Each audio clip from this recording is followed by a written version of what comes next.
Hello, everyone. It's Monday Night Chat with SK. Welcome, welcome. Tonight is Ladies' Night. We're here.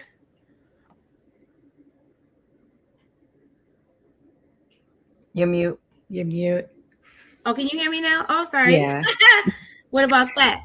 Hey, Yep. everybody. It's Monday Night Chat with SK. Tonight we're here with Denixa Carr and Nicole Pacheco. Tonight is Ladies' Night. It is International Women's History Month. And we're here to celebrate our femininity, our womanhood, and our greatness. And we wanted to put a little spin on it and talk about our culture. Tonight's episode is titled Crowned in Culture, Black and Latina Women across the diaspora. These lovely ladies are here with me tonight to discuss how they are crowned in their communities, how they wear their crowns within their community, and what the role that women play in our different cultures. And and I really want to have a conversation about how we as a community, both from all the spiciness of the African American community as well as the spiciness of our Latin community, how we can together continue to be powerful while collaborating for the sake of our culture. I'm a firm believer that is women who are going to save the world. Okay. And Yes. until the rest of the world gets on board, we will be continuing to be where we are in this world. But I want to ask you all a question just to get us started. But I would like for you to, tell everybody your name, where you're calling from, basically, and just a little bit about yourself. So Nicole, you were just on a couple of weeks ago, so we're gonna let Denixa go first. So Oh, Denixa, tell us who you are, where you're calling from, and a little bit about who you are. Hi, everybody. I'm Denixa Carr. I am calling from Nova, Northern Virginia. And in a nutshell, I am besides a human being, a school counselor by day. I am passionate about education and also just community and just how to build community amongst each other and especially amongst women. Awesome. Thanks, Nixie. Nicole, tell the people who you are. hey, how you guys doing? I'm Nicole Pacheco. I am a senior staff accountant at an accounting firm here in New York City. By day, that's what I do. By night, I'm a pain in the bahonka, a pain in the ass, I'll say it. Um, because I get into people's minds. I want to know what they're thinking, what they're doing, because I'm healing and I'm trying to find out who I've been and who I'm becoming. And it's becoming something, and I don't know what it is yet. So I say pain in the ass because sometimes people are not ready to hear what I have to say. Mm-hmm. Yeah, Nicole's always been a firecracker. That's what I call her. From the time I met her, she was not playing. She would put you to the fire. She would call you to the carpet on any issue. And it's been a pleasure to be able to have worked with both of you ladies throughout my career. So the first question I want to ask you all, and you kind of talked about it a little bit in your share about who you are, but when you hear the statement crowned in culture, what's the first thing that comes to mind for you? I think for me, it's just the responsibility of understanding who I come after and who comes before me and what they've done, and to not so much stand on their work, but to really realize like how can I complement that and how can I follow that chain. Mm-hmm. Mm-hmm. What about you, Nicole? When you hear crowned in culture, what's the thing that comes to your mind? I want to piggyback for what the next is saying because we definitely have to pay homage to who have been here before us. They have done what they have done to make it easier for us, and we think it's hard. It's nothing compared to what they have been through and all the things. So, of course, thanking them for paying the waves, and let it be our ancestors, let it be our grandmas, let it be our moms, our aunties, or whomever. Gracias, thank you. Awesome. When I hear crowned in culture, You ladies, I think of responsibility. I think of honor. I think of like a passing of the torch. Um, and being honored to take what our ancestors have put as a foundation and make it grow, right? They're looking to us to elevate and expand what they created, and not just enjoy the benefits of it, right? Because like Nicole said, there's a lot that our ancestors had to go through in order for us to have the freedoms we have today. And I think at some point we just stopped working, we stopped building, we stopped pushing, we stopped fighting, and Yep. we enjoyed the spoils of the labor, um, not really realizing that it's truly important to continue the work. And so when I think about that crown, I don't think of it as a burden, but like you both said, I think of it as a responsibility. So when you hear about um, culture and you think about your heritage, what makes you feel most proud and grounded as a woman? For me, it's the resilience of the group of women that I not only come from, but also share a heritage with. It's really amazing to know that they went through so many struggles, but still didn't give up. And then they also didn't have a woe is me mindset. They were like, you know what, we're going to show up for our communities. And a lot of it was done way before, we started celebrating Women's History Month. So they were out there being the backbone of their families, working hard. So I think for me is that resilience. What about you, Nicole?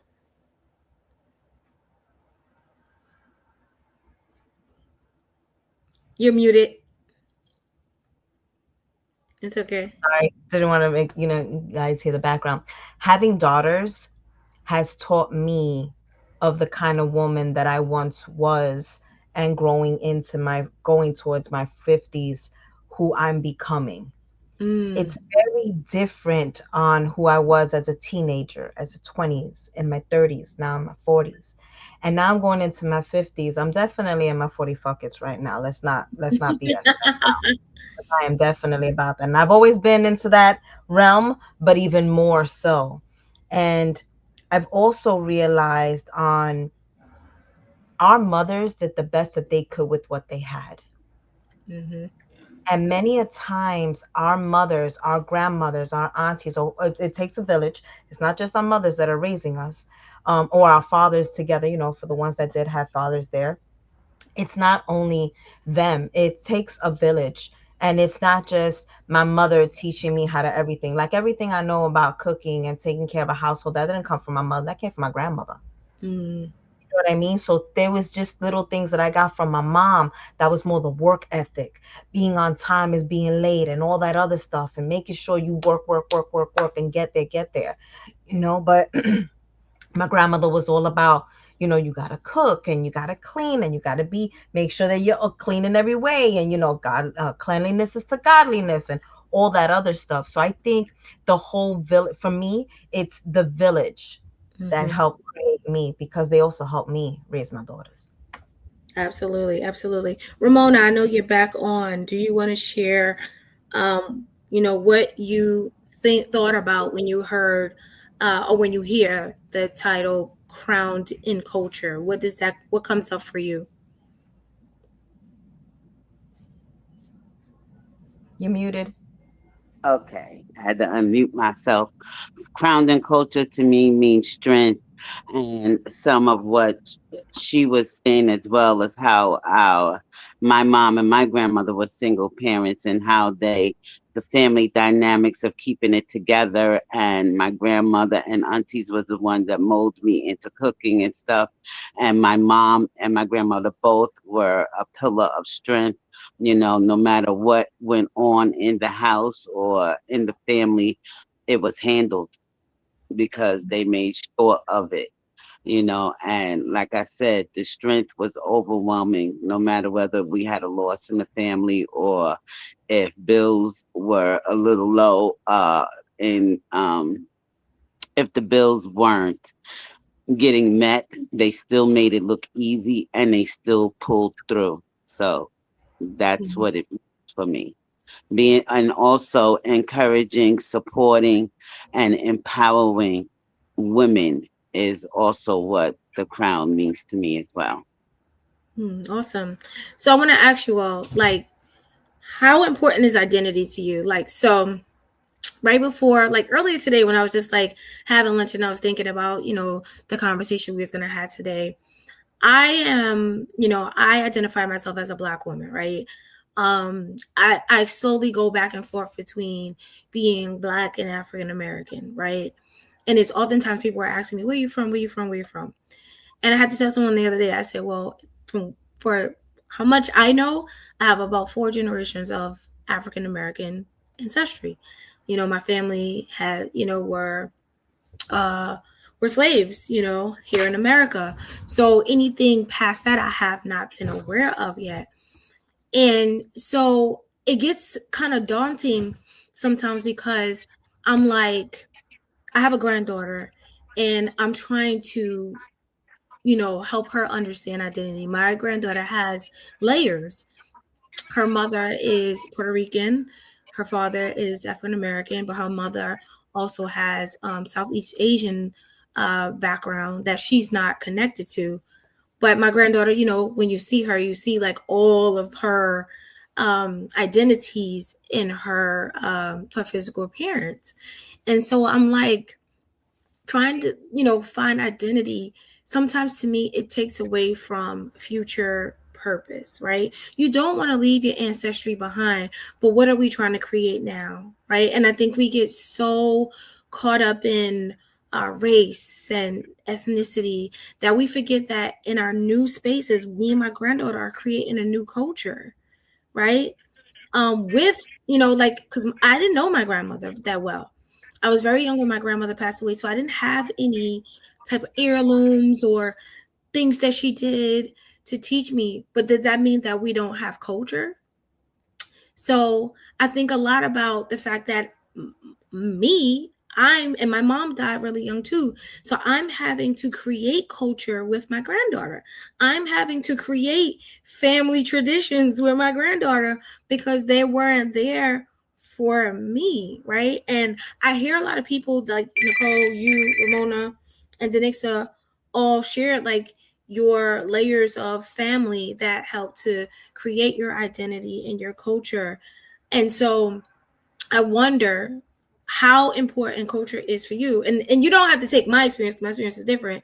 But if identity and culture, I'm not culture, but identity. How important is identity to your culture? I know it's a heavy question. I get like If that. I can go first on this, I'm Puerto Rican. Mm-hmm. And if you notice, Puerto Ricans, they always got their flag. And Mm-hmm. I don't think people realize why we always have our flag. Mm-hmm. Back in 1948 to like 57, there was this thing called the gag law, that it was a felony up to 10 years if you showed your flag as a Puerto Rican. Mm-hmm. So I remember way before my kids, and there's a long time ago, that I went to a Puerto Rican Day parade and I had a bikini with shorts, little poom poom shorts. Yes, the hell, I was cute. Hey, Time, yes, caliente, I was. mommy. And on my top, it was Puerto Rican flags. On the front area of where the crotch would be, that was a Puerto Rican flag, and I had white poom poom shorts. I was repping what couldn't been done before and not realizing what I was doing. I was a teenager. I Mm-hmm. didn't realize what I was doing. As I got older and I'm learning about my culture and reading about things and learning and blah, blah, blah, having conversations with pops and everything else, he was like, we went through photos and he looked at that photo. He was like, and I go, sorry, like I just, having a moment. He says, no, I just remember like your mother, your grandmother, your great grandmother could never, they would have went to jail just for that, just for having the flags, not even this, the fact of showing cleavage or a little Mm-hmm. gun or something, just the flag itself. You know what I Mm-hmm. mean? And then I also had to come to grips with what makes a Puerto Rican. Like we got Taino, indigenous in us, we got Spanish, but we also got Africano in us. And there's a lot of racism in Puerto Ricans. Mm-hmm. Like the lighter ones, my grandmother, she was very, very, very light. My aunt, very, very, very light. I'm one of the darker ones in my side of the family. And that's because my dad was a darker Puerto Rican with, with coarse hair and everything else. He had an afro from here to Timbuktu, my father. You know what I mean? He definitely looked like a Q-tip because he was a skinny old man too. But, for me, culture is everything from our food to our music. I mean, who did not see the Bad Bunny Super Bowl? Mm-hmm. I know everybody was jumping, even the ones that didn't want to. I know they were too. And that's who we are. What I loved about his show, he showed us in every aspect. What I love absolutely with little that happens because the parents are having fun and they're finally having a minute to have fun, and you got to take your kids with you. You got no choice, but the kids are tired, they want to go to sleep, and they wherever there's a spot, that kid's sleeping. Let it be on top of a pile of coats in the bedroom, on the bed, or the sofa corner. We knocked out. It doesn't matter. We knocked out because we raised again with culture. We're raised with the music loud and everything loud. So anytime that the parent wants to have a minute and the kid got to sleep, we used to it. Mm-hmm. Mm-hmm. So for me, culture is everything. My What culture is about you, Denixa? I agree with Nicole. Recently, I got more into my Puerto Rican ancestry, and just hearing your fire and your passion, Nicole, just reminds me of just why, like, it's so hard. Like, I love my Puerto Rican ancestry, but I also love my Panamanian ancestry, and I feel like I'm from two cultures like who really respect the flag, and for whom the flag has so many meaning, and for a lot of folks who died for that flag. Particularly in Panama, there were student uprisings in the 1960s that really paved the way for Panamanians to have their own sovereign canal. And that's something I also feel proud that I'm tied to on both sides of my mother's family. My mother's side comes from, um, they're Caribbean, they're Jamaicans, and they came over with a lot of West Indians to build the Panama Canal.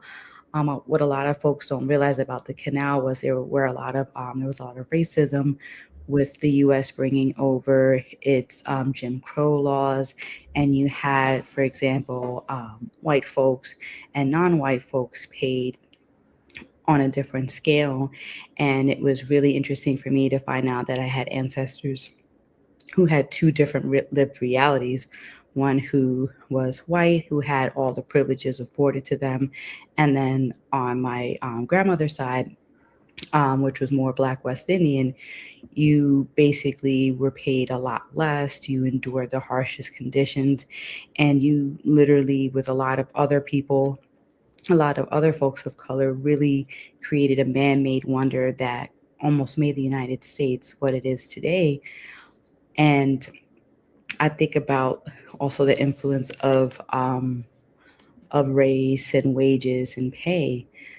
A lot of hardworking folks of color, Black folks, were paid the least and were given a lot of discrimination. In Panama, there's a lot of discrimination too. For example, hair is super political in Panama. It's a beautiful place, but if you are of African descent, if you're Black and you wear locks or you wear kind of natural styles, you're kind of seen as like ooh, or at worst for some folks, you're more designated as a part of the United States or you're from the United States, and then you're like, wait a minute, my ancestors helped to build this canal. What do you mean you think I'm not from here just because I'm wearing my natural hair? But it goes into a lot of how, for example, Panama didn't have a civil rights movement and it didn't occur the same way there. So a lot of folks have different ideas about um, what Black people should look like in Panama. And for me, my hair is super political,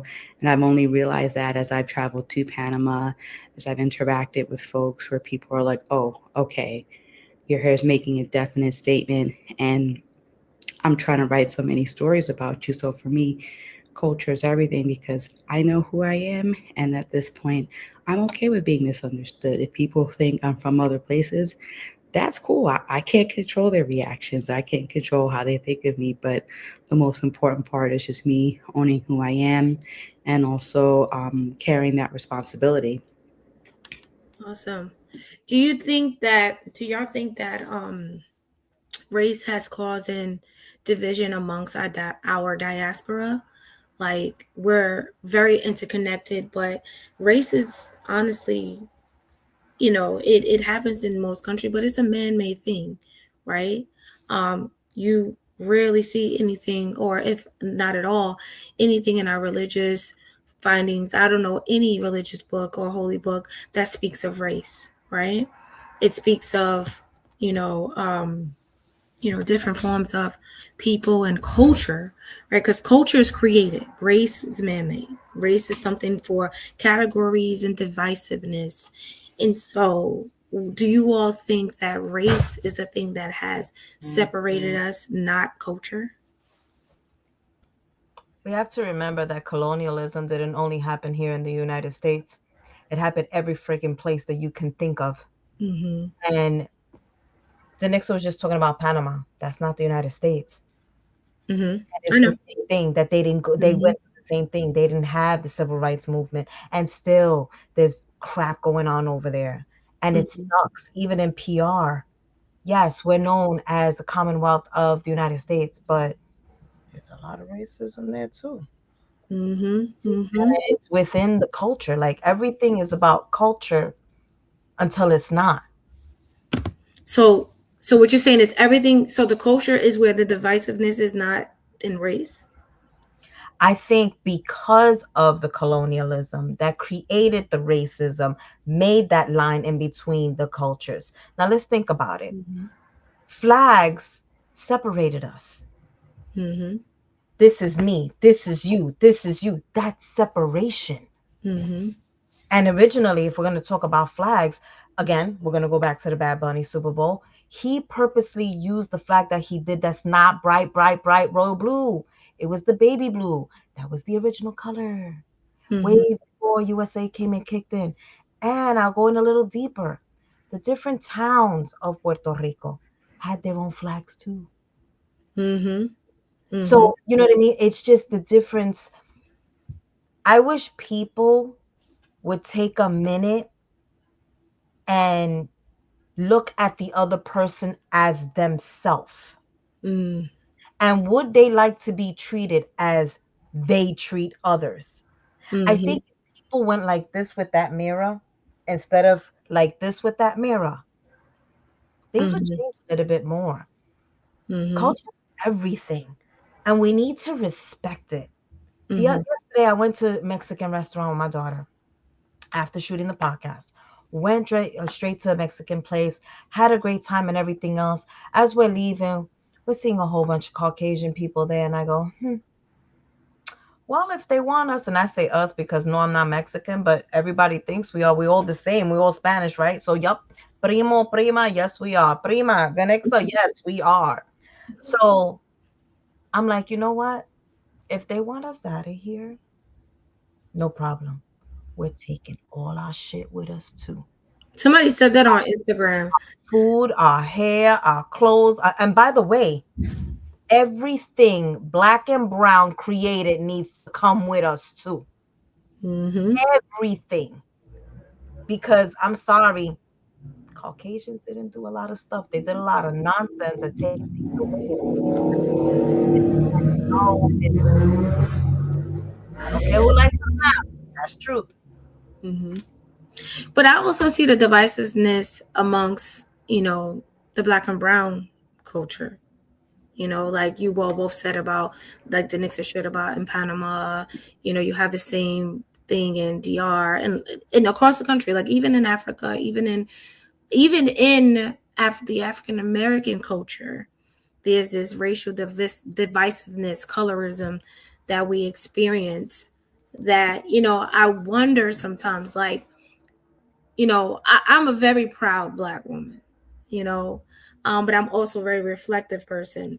I don't just go with things just because it's the popular or it's the trendy thing to do, right? And we're having so many conversations about culture, about inclusiveness, about identity.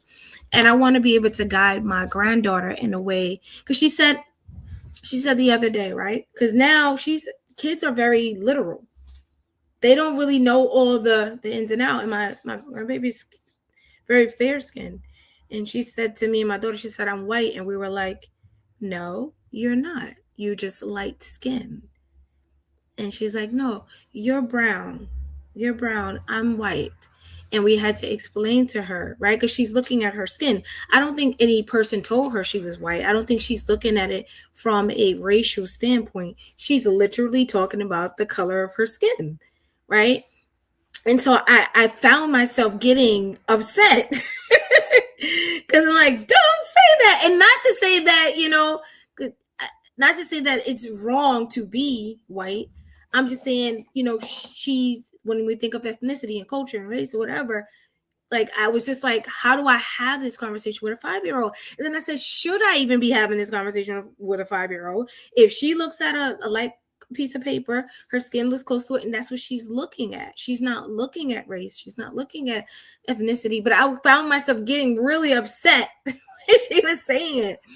And I'm like, and this is where my thought pattern gets so challenged around identity. I'm like, I think a lot of my identity was told to me, right? Through my history, through my ancestry, through conversations about family, through looking at my family. And I'm just like, how do we teach this little girl about identity? How do we teach this little girl about culture?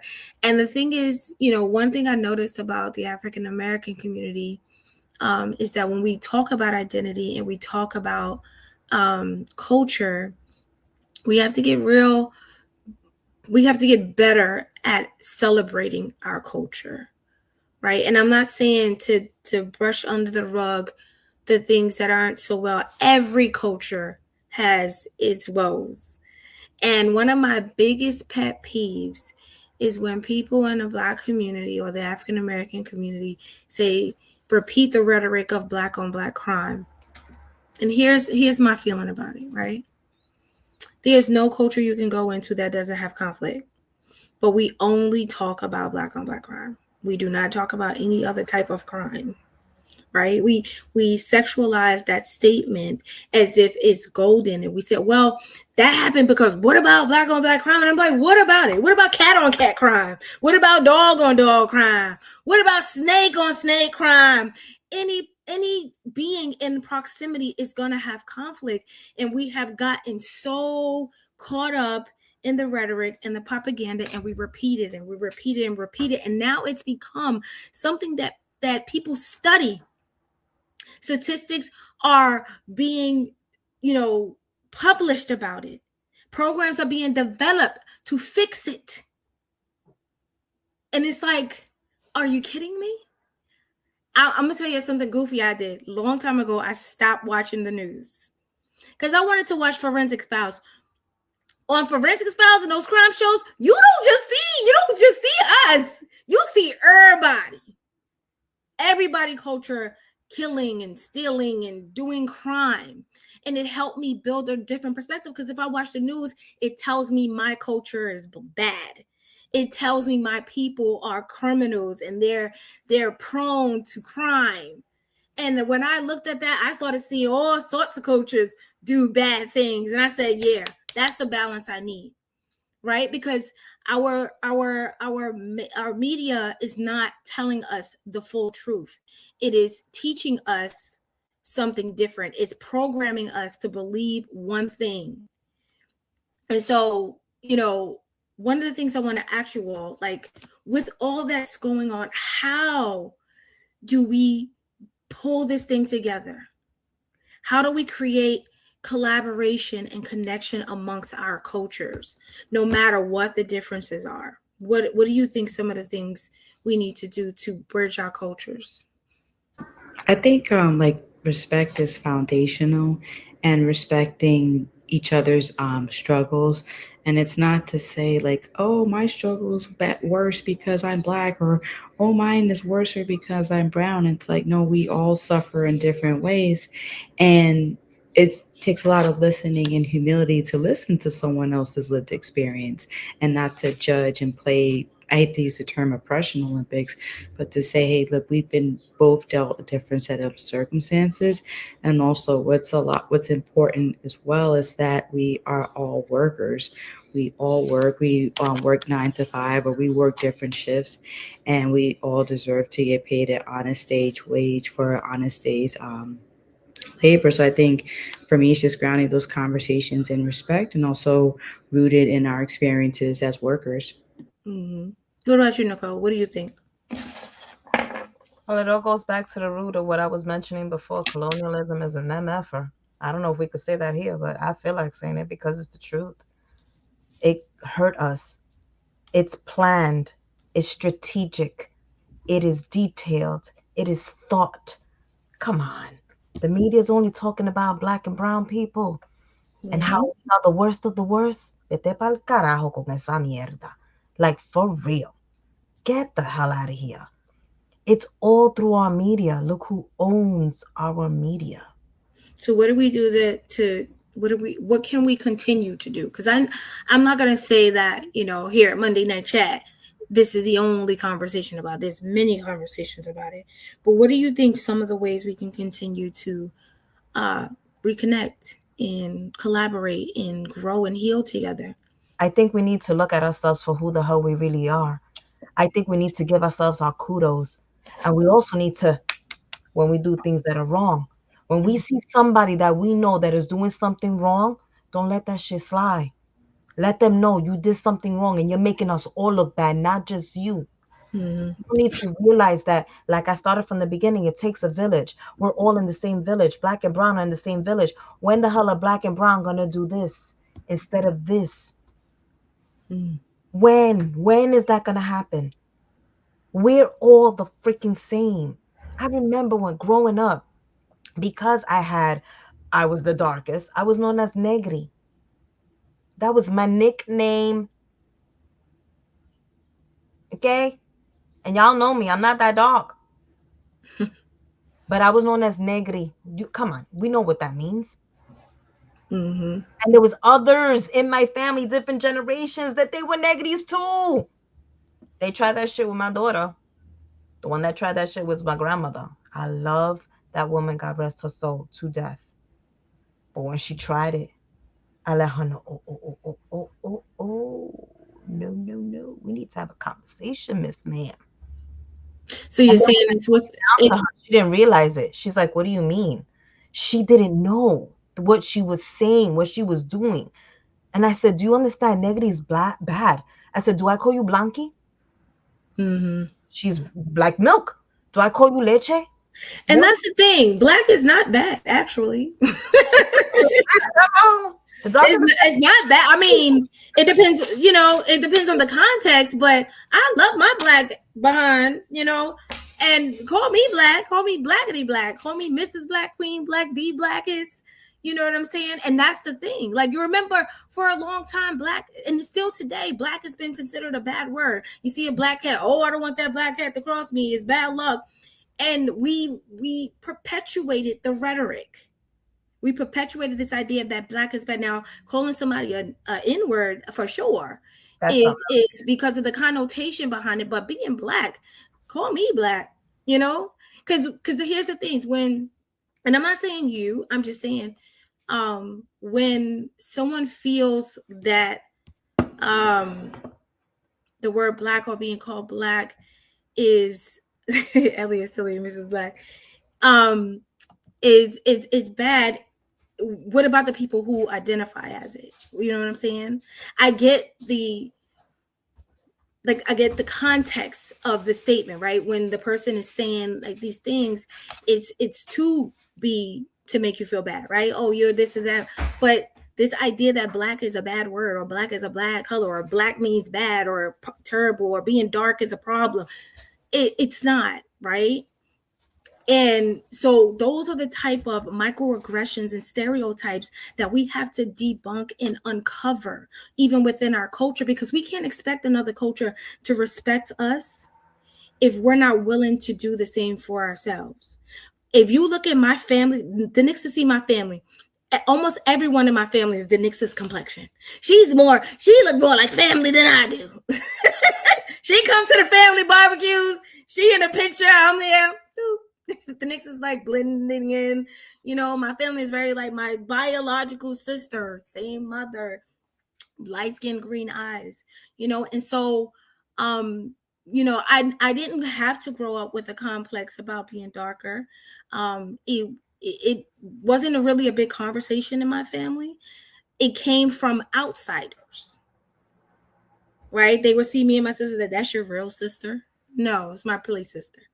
I found her on the corner and said, "Hey, you're my sister," And so it's like you said, it's those types of things, the stereotypes, and grandma probably did not know. A lot of people don't know that microaggressions can happen within. A lot of people don't know that stereotyping can happen within the culture, right? You teach people how to treat you. So if we are spewing, or if we're taking on what they say about us and bringing it into our culture, how are we any better? You know what I'm saying? So it's like little things like that, but it's about education. I'd like to be educated about culture. I'm learning so much about both of your cultures just on this call. Like I learned so much from Danixa about Panama, and just she taught me the word diaspora, first of all. You know what I'm saying? So it's education. I think that is the piece of it that will build the bridge to the separation and divide we have. And that's even with cultures outside of the diaspora, right? Educating ourselves, but I think there's some healing that needs to happen before it can be a global thing. I think we still have some scars to where we cannot open ourselves up to other cultures, the Euro Americans, right? We have them in our circles for sure, but on a larger scale, on a macro scale of healing and connection, it is difficult when you know about the history. It is difficult when you know about the past to try to build those relationships with true intentions and true trust and vulnerability, because there's fear, especially in the rhetoric. Like, think about it, right? Now what's going on in the country? A lot of people are unfriending people for posts they're liking. Because if you like the post, that you like it because you agree with the statement, right? So what does that mean? How do you feel about me? And people are unfriending people. Oh, so you thought that was funny. Oh, so you thought that was cute. Oh, so you thought that was tea. And you like that post. How do you feel about me? But we need to be bold enough to have that conversation with people before we unfriend them. Hey, not to be all, scoping out your page and everything, but I noticed that you like to post about XYZ. Can you share with me why? Right? And have those conversations, because I guarantee you might shift that person's perspective. Like, you liked it, you thought it was funny, but here's how it harms people. And we have to be bold about those conversations, right? Because when you unfriend them, they stay ignorant.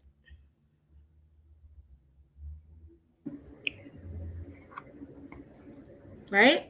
Yeah, and unfriending them doesn't really solve the issue. It actually avoids the problem, because sometimes, like, a lot of what I see in my day to day are kids with just kind of like scared to verbalize what's on their mind and really get to the point when it comes to disagreeing with each other. So often everyone's willing to just ghost or walk away, when actually having that conversation is a great way to hold them accountable. Now, if whatever they want to do with that knowledge, it's up to them. But at least you're right, Mona, just have that conversation instead of just going, oh, I'm just going to block you, because then you're kind of showing like, okay, are you an adult or are you a child? Because that's what kids would do.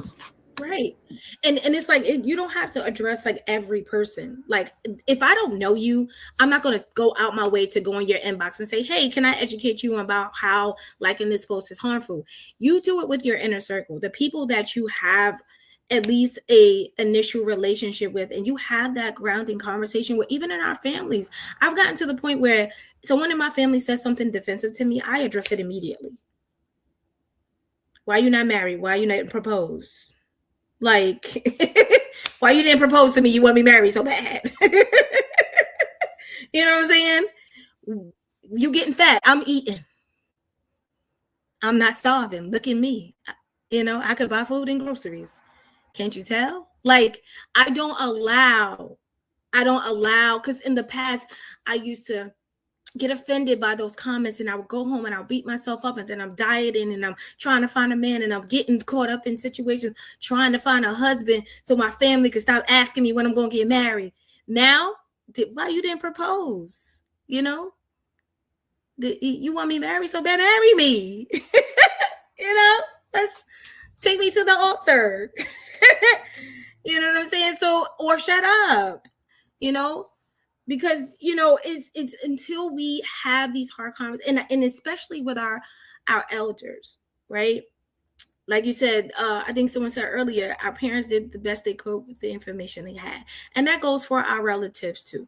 People operate in search certain ways based on the information available to them. If we do not insert new information, new perspective, they're going to continue that cycle. So how you be like, every time I go to Aunt Nilly house, she's saying bop bop bop. Did you teach Aunt Nilly? Right? And sometimes it doesn't have to be like if you're at the family dinner and Aunt Nilly's there and you go, Aunt Nilly, you're a problem. Sometimes you can take people to a side and say, hey, hey, love you, but I just want to share something with you. When you said XYZ, that kind of hurt my feelings.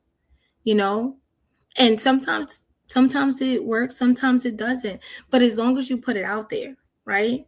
Some people will be comfortable with their ignorance and be okay with it. Like, that's just how I am. I can't stand like that's just how I am person. That's just how I am. That's how I am. I've been that way since the beginning of the time. Wow, you haven't grown at all. Wow, I'm sad for you. You know what I'm saying? So, I really think that there's a class that I teach called Interrupting Oppression, and it teaches people how to have those conversations, because interrupting oppression is not about telling somebody about themselves or even making them feel bad about what they say, but it's inserting new information into their psyche, into their perspective bank, so they can have a new way of looking at things, right? And it's also a tool to ask questions, be curious about like why that person thinks like that. I had a student one time, I said to her, I said, if you're walking down the street and there's a white woman behind you, how would you feel? She was like, no reason. I said, if you're walking down the street and there's a black man behind you, how would you feel? She was like, I would be a little concerned, and, I would I would cross the street. I said, why? She's like, oh, I don't know. I don't want to get robbed. I said, who told you was going to get robbed? And she says, I said, have you ever been robbed by a black man before? She was like, no. I said, so where did you get this information? Where's your intel? And she had to admit she got it from the news. She got it from hearsay. She got it from other people's stories. And that's how our perspectives are built. A lot of times we have a perspective about something we haven't even experienced. We haven't even experienced, but we be like, oh, I don't do this because, you're going to get robbed, or I don't go this place because of this. Who told you that? Where you getting intel? Right? And I'm not saying go out and just be risky and do certain things, right? But especially when it comes to culture, or when it comes to people, be very careful about what you say about a particular person or group. Because that black man could have actually saved her life from the white woman that was going to stab her. And I'm not saying white women stab people. I'm just saying that we have these perspectives, we have these stereotypes, we have these opinions based on information that is not privy to us, that we didn't experience. They're not even our experiences. We have been programmed to believe this. And I'm not going to say I don't have any program. I do. But I try to challenge it when it comes up. You know? And so I'm going to bring it back to y'all's, and I'm going to ask you another question. What does healing look like? You know, I'm bringing it back to the women. What does healing look like for women in our communities right now?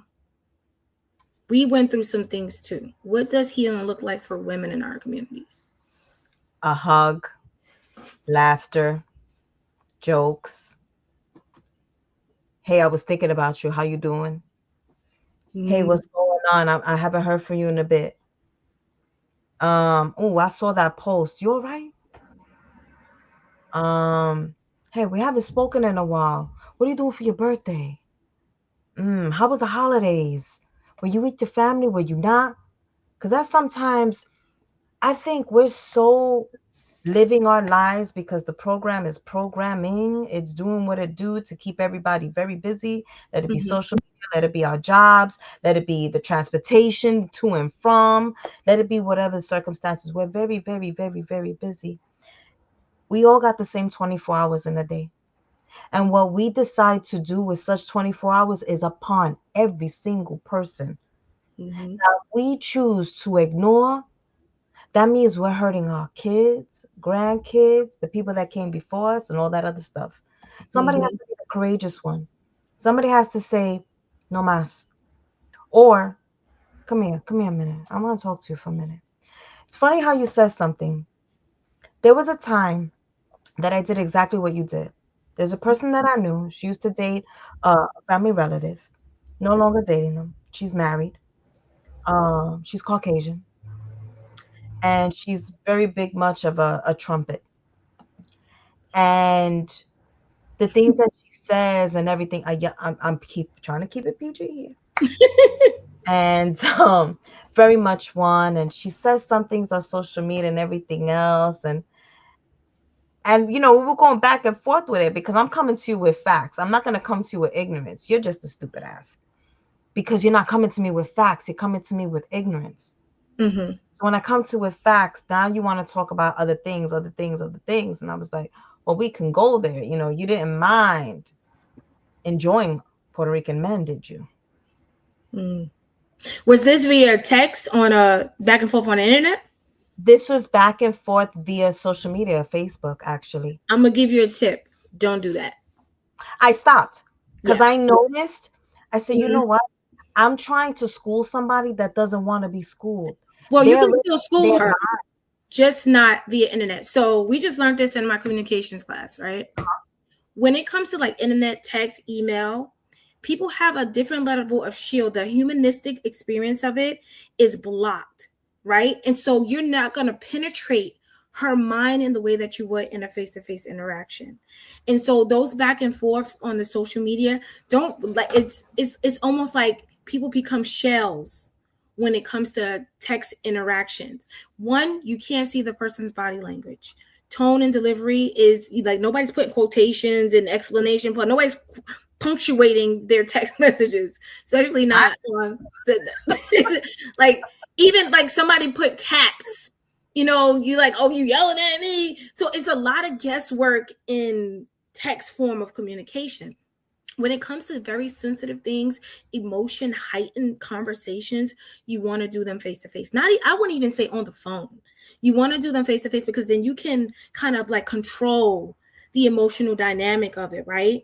And that's where you really impact people because there's something they call emotional contagion. And if you're having a sense of empathy, it's going to be contagious and that person is going to feel it. And we don't do that enough anymore because we're so busy hiding behind social media. So if it's a giggle or a little meme, have fun with your internet giggles. When we're talking real emotional things, that's things that are high in emotion, I encourage people to do them face to face. You don't know how many times I'll be on the internet and I'll see something and my fingers get to typing, then I go, and I erase it because I want to be responsible and in control of the impact my words have. And I have very little control on the internet. I could say something with good intentions and it can land, and the impact is the total opposite. You understand? So I get the urge. 'Cause I see somebody say some, and I ain't gonna tell you, sometimes I indulge, but I try my best, and it's usually with people I don't know. If I don't know you, I don't wish to repair a relationship with you, so I'm less likely to have that restriction. Like if you're in Mississippi somewhere, I don't know you from West Bubble, there might be a chance that I will indulge. But if it's someone, even if it's not someone that I love or care about or even like, but someone that's going to be in my proximity, I'd rather have an in-person conversation so that I can control the impact a little bit better. Right. But I get your intention, but you can still interrupt the oppression. I'm just encourage you to do it face to face.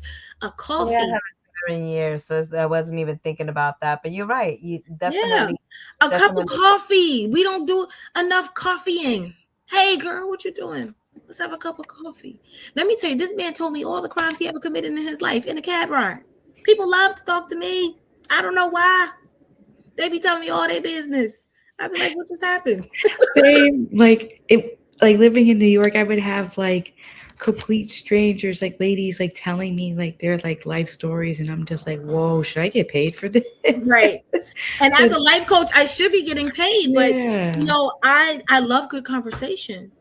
and you know I what? don't like gossip. I love good conversation. And it's creating that safety too, because I think what's missing for like a lot of us, like men and women, and particularly women, is having that safety to be like, you know what, I can have that conversation. I can be myself without feeling like they're going to be judged by another woman or attacked by another woman Well, or you anything, are. right? Or like anything like that. Let's create that safety for each other, where it's like, you know Right. what, you don't have to tell me everything, but you get to listen, I accept you for who you are. Mm-hmm. Yep. And we need that in conversations, that We safety and that do. that We do. connection and that community. Like, and I like Nicole, you said resonated so much. Like we don't even like check in with each other anymore. Be like, hey, are Mm-mm. you good? I Mm-mm. saw that. So thank you for sharing that. But also give ourselves grace, right? Because if I had to like think about the 5 people in my immediate circle, I wish I could reach out more, right? But give yourself a little grace. I say, like, just like with procrastination, right? They say if it takes less than 5 minutes, do it now. If someone comes across your mind in that moment, reach out. Because I think when we try to schedule time, it becomes a burden and not a mission. Like when I say, oh, I'm gonna reach out to such and such every Monday or that first Monday I miss, I feel like crap, like and then it starts spiraling and snowballing, and then before you know it, is months, years, maybe that you haven't spoken to that person.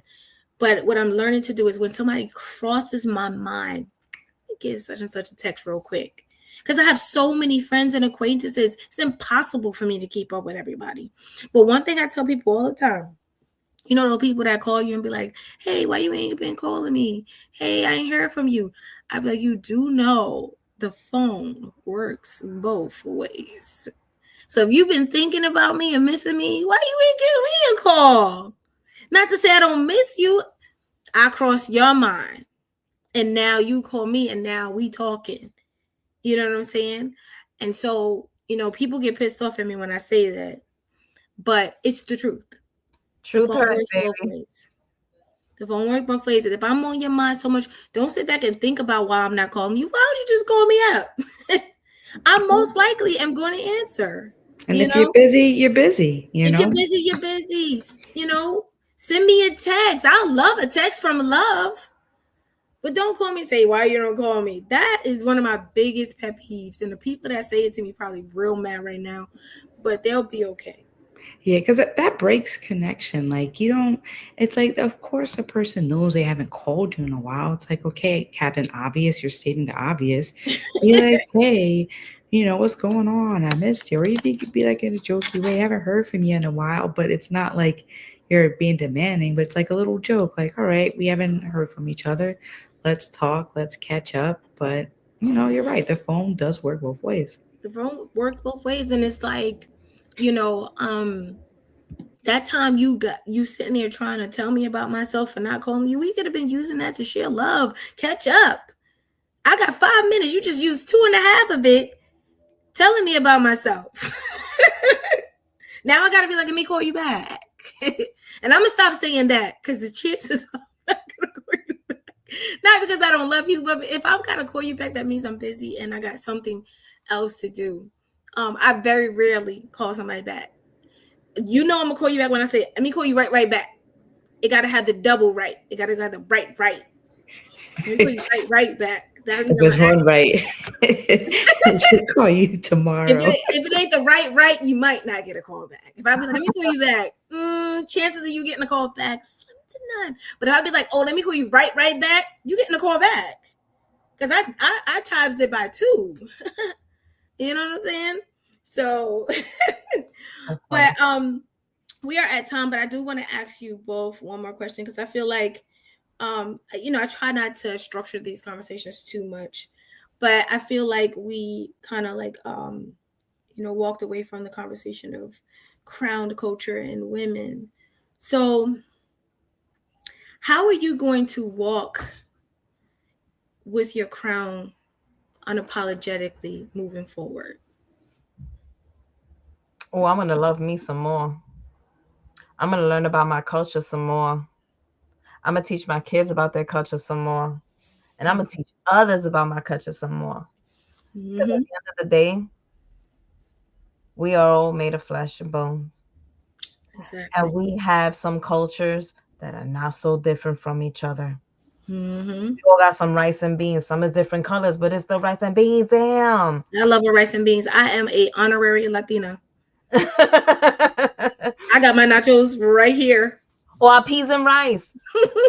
Arroz con gandule. Gandule is pigeon peas. I am an honorary Latina. I love some Spanish food. Okay. Make you some. Sazon is in my cabinet.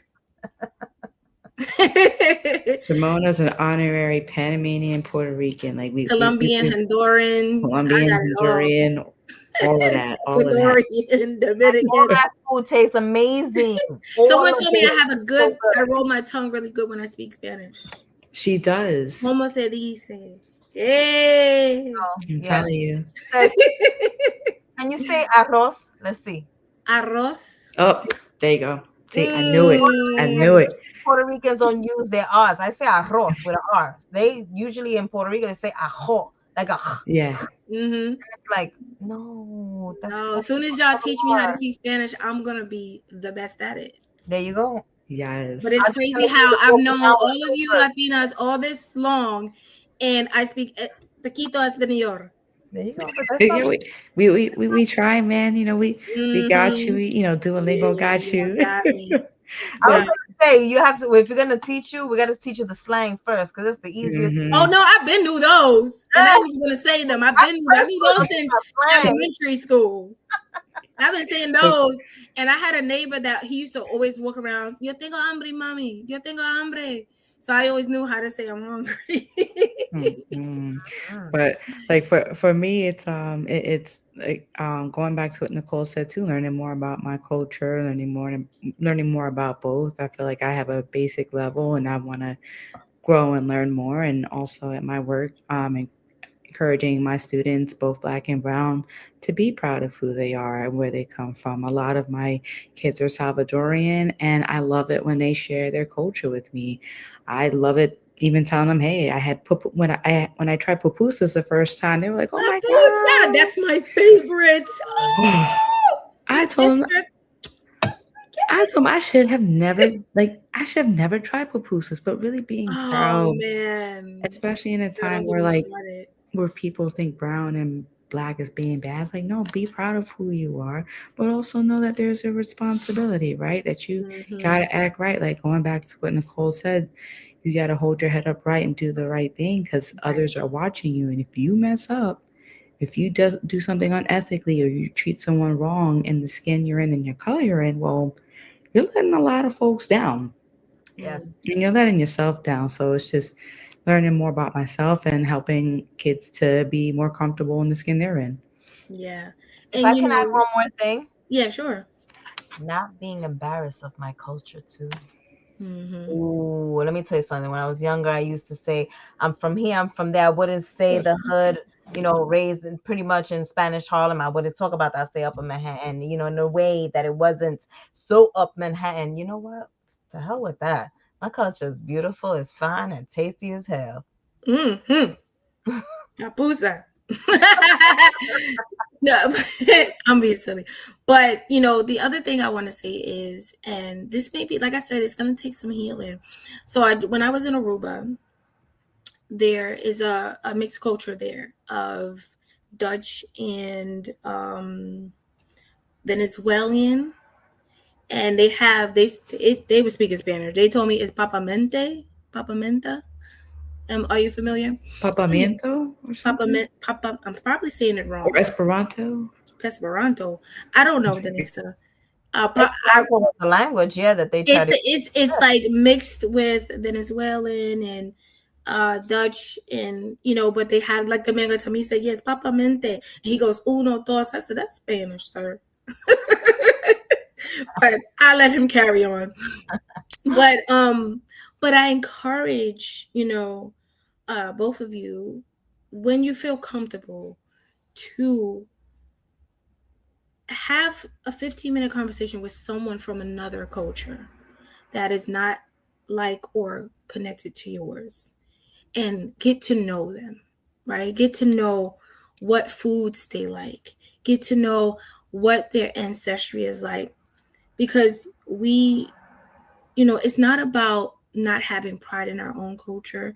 It's not about, like Denixa said, what'd you say, Denixa? Oppression. Olympics. Olympics. It's about, the more we know about someone else's culture, the easier it is for us to find empathy and a pathway to understanding, Yes. right? Because if I know who you are, I know how to connect with you. If I don't know you, I can't connect. And so when we get to know other cultures, when we get to penetrate who they are and find commonality, we can strike their empathy in that way. Especially as women, we, with all our differences, with all our unique abilities, with all our individuality, a lot of times when it comes to women, we do our best to be a collective. There are times when there are issues that we are still divisive on, but when it really counts, especially, when it comes to, you know, our bodies, our image. I've seen us do some amazing things to celebrate each other. And I want us to continue to do that. But I think we feel like saying we're over here and they're over there because of the hurt and harm we've experienced. Um, we've kind of, we're in like survival mode. I want us as a culture to get out of survival mode. That's how we get above and beyond this thing that we're in. I think as long as we continue to work in survival mode, we will become more and more separated, because now it's even more so. You see, even within the Black and brown community, we're separating more and more on some issues because of the rhetoric and the narrative that's being put out there. And people are not doing it because they hate one culture or another. It's about self-preservation. I have to protect my culture because I don't want to be under attack. I have to protect my culture because I don't want to be out. I have to protect my culture because I've heard African American people say, well, we have to protect ourselves, so nobody looked out for us when it was us. And I'm like, I hear you, but the thing is, it's always been everybody. It's always been all of us. We've seen this regime. It's just louder now. It's Yep. no longer whispering and hiding in back corners. It's louder now. It's more upfront. It's more outspoken. It's not new. People be saying, oh, I'm like, this is not new. None of this is new. It's just louder. And so we have to be really good. And I get how we're trying to protect ourselves. I get it. I understand it. But we do need to be a collective. Many minds, one mission, right? And our mission is to, preserve our human race. The human race, where we all have two eyes, nose, unless you're a cyclops. We all have this, this spirit. I say to my granddaughter all the time, people, they be like, oh, she doing this. I said, that's her spirit expressing itself. Leave her alone. We all have this spirit. These bodies are temporary. The spirit is the thing that we need to connect. And spirits don't have color. They spicy, but they don't have color. So I encourage you, like I said, don't force yourself, because it's not going to feel good. When you feel healed enough, when you feel open enough, I encourage you to connect with other cultures. And it don't have to be a long drive. You don't gotta be besties. A little 15-minute conversation. Hey, what are some of your culture's foods? And Denixa, as the guidance counselor, I know you do a lot of multicultural things. Those are opportunities to, connect with other cultures. I met someone I think he is Israeli. He gave me pickles and chicken salad on crackers. It was amazing. And so, even food from other countries are really good. I love new food. Please give me new food. From As long food as it to tastes good. music. Food And to music. Our music is infused. Yeah, music and food. So, like I said, don't overdose yourself. Maybe a little 15-minute conversation, and stay away from debating people on the internet, even your friends. have a cup of coffee, even a Zoom meeting. If they live in another state and you can't see them face to face, even a Zoom meeting. Hey, you want to jump on a Zoom call or FaceTime for 30 minutes to chat, instead of going back and forth, because that's the only way you're going to penetrate their mind. All right, so we went over time, but I love this conversation. I love both of you ladies. Thank you so much for joining Monday Night Chat with SK. I got to get a little bit better of letting people know how to get to the live stream, but we'll get there. This is new territory for me. But I want to thank who all have been watching and listening in to Monday Night Chat. Clips will be available within the next 24 hours for you to review tonight's conversation. Ladies, any last words for the community? Any last words for women across the diaspora? Women, look out for each other. Stop being jealous of one another because she's thinner or she's thicker or she's this or she got more or she got less. Cut that shit out. Because at the end of the day, all we really got is us. Amen. Nixie, any last words? Agreed. Ditto to what Nicole just said. Let's stop measuring each other up. Let's stop sizing each other up. Let's encourage each other and hold each other accountable with love. With love. Amen. All right. So that is all, folks. And we will be back on March 23rd, actually, with Nicole, with another conversation about emotional awareness and emotional health. It's in relationships and interpersonal communication. The title and promotion for that episode will be released soon. Don't hold me to a lot, but you will definitely hear about the next episode. I encourage people to watch Monday Night Chat on our live stream on YouTube. That is the most stabilized way to watch it. Just a quick announcement: Facebook is kind of like monitoring who they allow to go live. So the live stream for Monday Night Chat may not make it to Facebook, but you will be able to see clips and links to YouTube page where you can watch the full episode. And with that, I bid you all a good night. Night, lady. Night.